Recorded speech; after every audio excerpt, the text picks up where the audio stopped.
प्रिय विद्यार्थियों,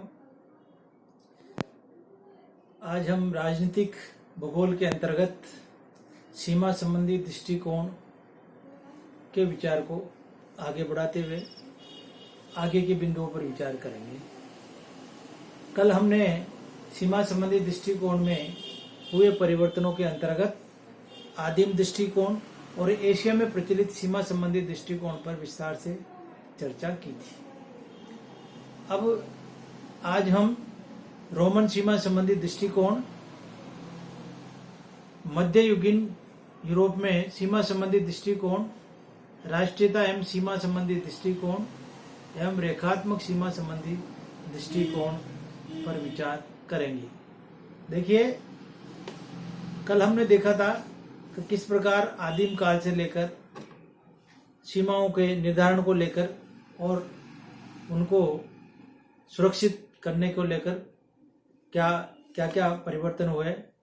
जैसे एशिया में सम्राट अशोक का जो उदाहरण देखा हमने, विभिन्न जगह सीमाओं की सुरक्षा के लिए राज आज्ञा के उन्होंने शिला लेख लिखवाए इस प्रकार से। तो आज हम रोमन सीमा संबंधी दृष्टिकोण को लेते हैं।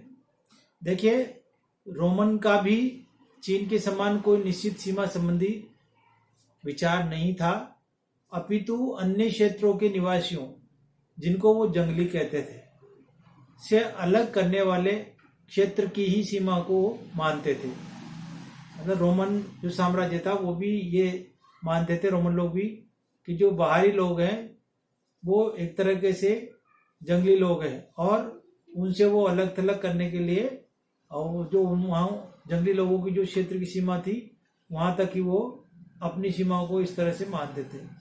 यद्यपि ये प्राकृतिक तत्वों जैसे पर्वत, नदी, जल विभाजक आदि को सुरक्षात्मक दृष्टिकोण से सीमा मानते थे। ये लोग प्राकृतिक तत्वों को अपनी सीमा में इन्होंने स्थान दिया है अपने राज्य की सीमा में, और प्राकृतिक तत्वों को सीमा का विभाजक मतलब ये तत्व मानते थे। जैसे पर्वत है, नदी है, जल विभाजक आदि को सुरक्षात्मक दृष्टिकोण से सीमा के रूप में अपने राज्य की सीमा में मानते थे। इनको वे लाइम्स की संज्ञा देते थे, LIMES। इस भाग में खाइयां खोदकर या अवरोधक आदि का निर्माण करके सुरक्षात्मक उपाय किए जाते थे।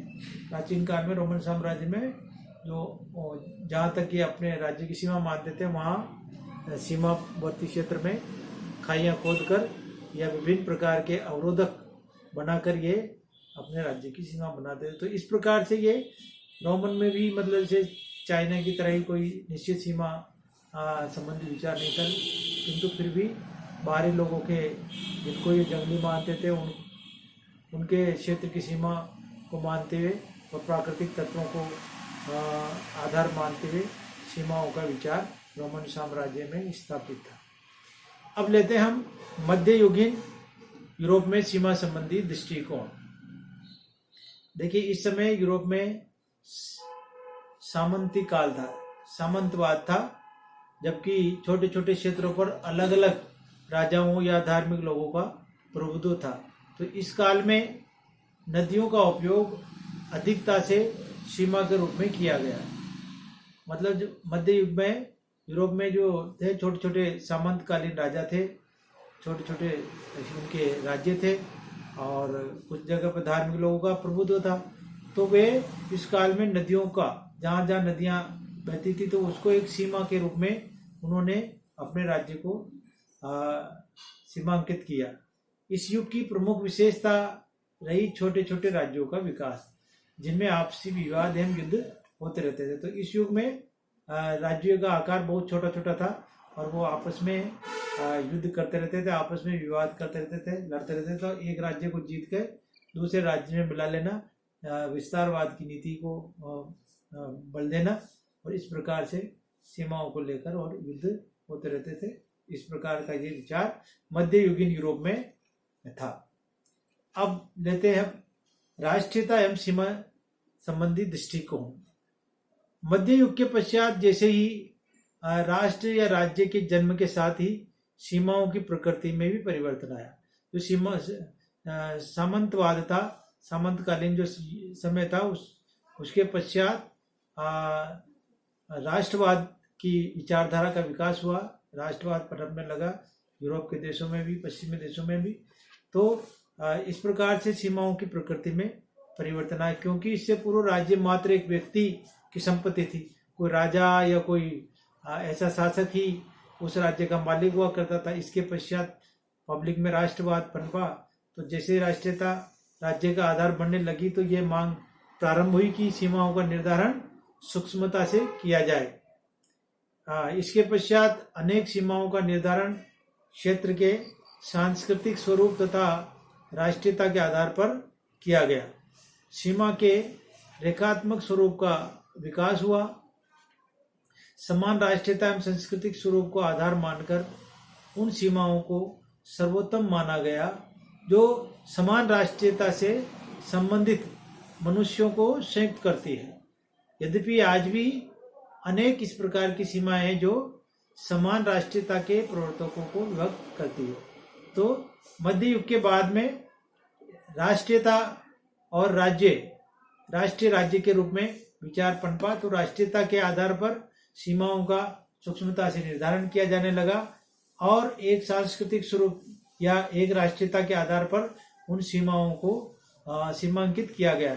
यानी एक प्रकार की जो विचारधारा है या एक प्रकार की संस्कृति है या एक प्रकार के जो राष्ट्रीयता का जो विचार लिए हुए वो एक विशाल क्षेत्र में अपने आप को अलग राज्य के रूप में स्थापित करने में कामयाब हो रहे, और दूसरी तरह की विचारधारा के लोग अलग राज्य के रूप में।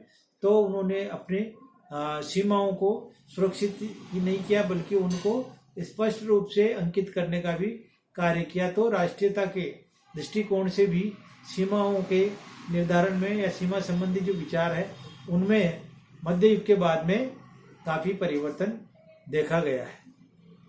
अब रेखात्मक सीमा संबंधी दृष्टिकोण। तो सीमाओं के इतिहास में रेखात्मक सीमाओं का विकास मुख्यतया साम्राज्यवादी शक्तियों की देन है। ये रेखात्मक सीमाएं अधिकांशतया यूरोपीय साम्राज्यवादी शक्तियों ने अपने उपनिवेशों में स्थापित की थी। मतलब जैसे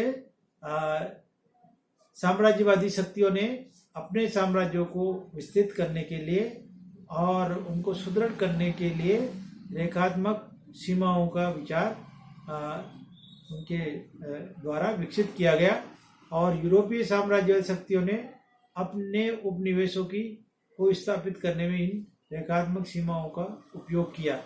इसका कारण विशाल क्षेत्र होना तथा उनकी जानकारी नहीं होना था। इस प्रकार के क्षेत्रों में ये सबसे साधारण सीमांकन था। इसी कारण अफ्रीका में इस प्रकार की अनेक सीमाएं आज भी देखी जा सकती है। संयुक्त राज्य, कनाडा, ऑस्ट्रेलिया आदि में अक्षांश देशांतर रेखाओं के सहारे या नदियों के सहारे ही संपूर्ण प्रशासनिक सीमाओं का निर्धारण किया गया है। तो जब उपनिवेश काल आया तो क्योंकि उनकी संपूर्ण जानकारी उस क्षेत्र के लिए नहीं थी, तो कौन सी पर्वत है, कौन सी नदी है, कौन सा प्राकृतिक अवरोधक है, उन्होंने अक्षांश देशांतर रेखाओं को आधार मान के और सीधी रेखाएं अपने उपनिवेश वाले क्षेत्रों के लिए सीमांकित की, जिसका आज भी हम उदाहरण देख सकते हैं। संयुक्त राज्य अमेरिका और कनाडा के बीच में जो सीमा है वो अक्षांश रेखा के सहारे है। इसी प्रकार से अफ्रीका में अधिकांश देशों की जो सीमाएं हैं वो अक्षांश और देशांतर रेखाओं को ही आधार बनाकर खींची गई है। 1784 में थॉमस जेफरसन ने संयुक्त राज्य की वर्तमान सीमाओं का रेखात्मक स्वरूप निर्धारित किया। इस प्रकार की सीमाओं में स्थानीय निवासियों के हितों को ध्यान में नहीं रखा जाता था, अतः अनेक समस्याओं का जन्म होता है। इस प्रकार की समस्याएं अफ्रीका में अत्यधिक है, क्योंकि जब निश्चित मतलब अक्षांश देशांतर रेखाओं को आधार मानकर कोई रेखा खींच दी जाएगी तो निश्चित रूप से जो सांस्कृतिक, धार्मिक और आर्थिक सभी प्रकार के जो भौगोलिक तत्वों में उनको ध्यान में नहीं रखा जाएगा तो विवाद की स्थिति उत्पन्न होगी। क्योंकि अगर जैसे एक तरह की संस्कृति या एक तरह के समान विचारधारा के लोग एक समान उसमें परिक्षेत्र में रहें तो उसमें विवाद नहीं हो, लेकिन दो अलग अलग क्षेत्रों में बंटने के कारण से उनमें हमेशा ये विवाद होता रहता है, क्योंकि इन तत्वों को जो रेखात्मक जो सीमा संबंधी दृष्टिकोण है उसमें ध्यान में नहीं रखा जाता। तो इस प्रकार के उदाहरण संयुक्त राज्य अमेरिका और कनाडा की और अफ्रीका के देशों में और ऑस्ट्रेलिया के देशों में इस प्रकार के जो रेखात्मक सीमा संबंधी दृष्टिकोण के आधार पर जो सीमाएं निर्धारित की गई है वो देखी जा सकती है। इस प्रकार की सीमाओं में स्थानीय निवासियों के हितों को ध्यान में नहीं रखा जाता, अतः अनेक समस्याओं का जन्म होता है और इस प्रकार की समस्याएं अफ्रीका में आज भी अत्यधिक है। तो इस सभी विवेचन से ये स्पष्ट है कि प्राचीन काल में एक प्रदेश से सीमा परिकल्पना का प्रारंभ होकर आज इनका अति सूक्ष्मता से निर्धारण रेखात्मक स्वरूप में हो गया है। आज प्रत्येक देश अपनी सीमाओं को सुनिश्चितता चाहता है। यही कारण है कि विश्व में आज अधिकांशतया सुनिश्चित सीमाएं हैं। इनमें तनिक सा व्युत्क्रम अनेक विवादों का कारण बन जाता है। जहां प्राचीन काल से प्रारंभ होकर सीमाओं की परिकल्पना का विचार आज बिल्कुल सूक्ष्मता से रेखात्मक रूप से सीमाओं का अंकन किया जाता है और सीमाओं को अधिकांश सीमाएं सुनिश्चित है। विश्व में जो विभिन्न देश हैं उनकी सीमाएं सुनिश्चित है और यही कारण है कि सीमाएं सुनिश्चित होने के कारण से आपसी विवाद कम देखा जाता है।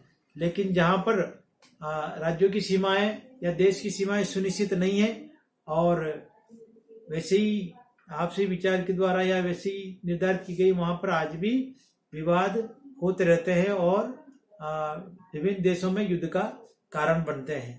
तो और अगर इन सीमाओं को कोई देश उनका अतिक्रमण करता है या किसी दूसरे राज्य के उसमें इंटरफेरेंस करता है तो फिर विवादों का जन्म होता है। तो इस प्रकार से आज सुनिश्चित सीमाएं निर्धारित की गई है अधिकांश जगह। तो इसके कारण से जो प्राचीन काल में जो अनिश्चितता या जो कहे कि जैसे सीमाओं के बारे में जो विचार था वो आज निश्चित रूप से एक रेखात्मक सीमाओं के रूप में हमें देखने को मिलता है।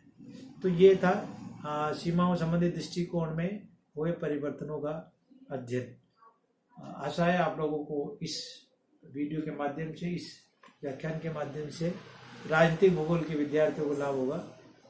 आप लोग नियमित रूप से इन वीडियोस को देखें और अपना अध्ययन जारी रखें ताकि इस कोरोना काल में भी आपको अध्ययन की सुविधा पूरी तरह से मिल सके। और वीडियो देखने के बाद में कोई सुझाव, कोई इस तरह का, या सब्सक्राइब करना नहीं भूलें और लाइक करना नहीं भूलें।